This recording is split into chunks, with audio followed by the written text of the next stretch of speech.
Tonight, a story that calls into question how police protect those who break the code of silence. This is a $3.5 million lawsuit being filed against Toronto police after a bizarre set of circumstances that played out here at Superior Court. A Crown star witness was left in the same holding cell as the serial murderer he was testifying against.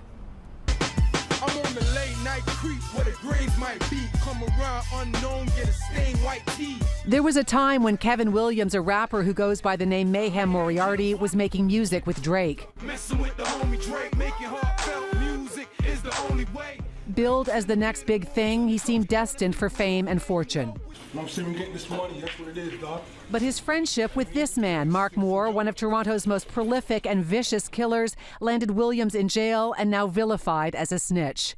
Williams, the star Crown witness who testified against Moore in his quadruple murder trial, was brutally beaten when both men were left in the same holding cell while awaiting a hearing on a violent robbery they had carried out.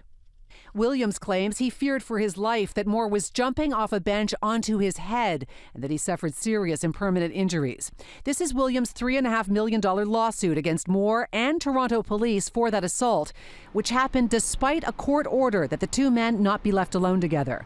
The claim says it was common knowledge among the jail guards that Williams needed to be protected from Moore and was promised by the Crown that in exchange for providing key evidence, he would be protected from retaliation. The claim, obtained by CityNews, has not been proven in court, but it accuses the police officer who placed both men in the same cell of being incompetent, lacking reasonable skill and self-command.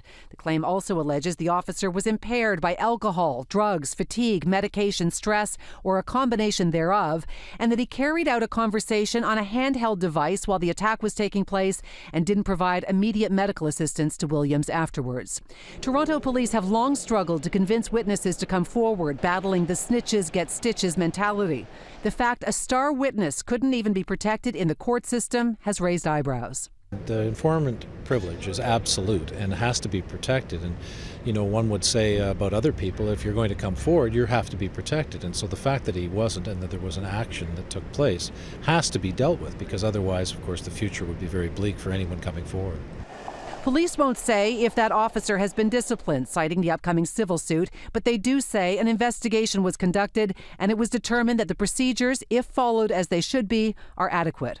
I took a loss, but I rebounded. The judge threw the book at me. You can read about it. Williams has refused a CityNews interview, but he did send us this text after Moore was sentenced yesterday for 6 years for that jail assault against him. He says, "I think justice has been served. I need to thank Mark for showing me the life I was living at the time of my index offenses was not right. I was caught up in a culture that endorses the same thing that poisons the urban community. Some people got to learn the hard way, and it was a hard lesson for me. Yet going through all that darkness leads me to a place of enlightenment." Now, when Williams testified against Moore at that quadruple murder trial last year, he told the court, "My life is in constant danger. People have been threatening my family. I've lost everything. I have to look over my shoulder for the rest of my life."